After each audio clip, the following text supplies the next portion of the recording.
يا صباح الفل. النهارده فيديو جديد، تعال افرجكم على مطار تركستان الدولي، وبعدين في رحله ان شاء الله لابو ظبي مع ارخص طيران في العالم.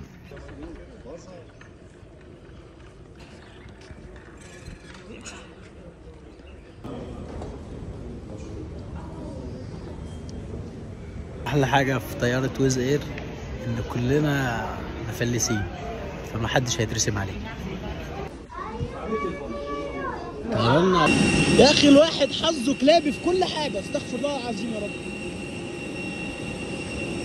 الناس كلها دخلت في الممر السعاده وانا داخل على رجلي. وهنا كمالة الحظ، الشباك بتاعي بيبص على جناح الطياره.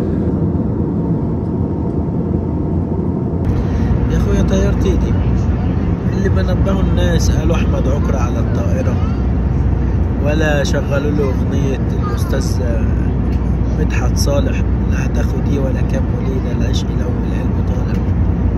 مش عارف والله، خساره مجهود ال30,000 متابع والله. ولع مع ويز اير، ادي طياره 2 3 4، احنا راكبينها 5 وفي واحده طلعت اهو. 5 طيارات وواحده طلعت. اللهم صل على النبي، الله اكبر، ربنا يزيد ويبارك. وصلنا يا جماعه ابو ظبي الحمد لله. سي هلو تو كابتن بليز. خليه يظبط الزوايا بقى عشان لاحظت ان الطياره بتحدف يمين، فكان لازم واجب عليا ان انا انبههم ان الطياره عايزه ظبط زوايا وترصيص.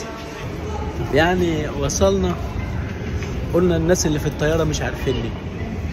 وصلنا هنا ابو ظبي، مفيش الحمد لله على السلامه يا احمد يا عكرة، ولا اي لافتات ولا اي موضوع. مش عارف والله، مش عارف اغيب 2 سنين كل ده يحصل. يكونش النور اللي حاطينه ده علشاني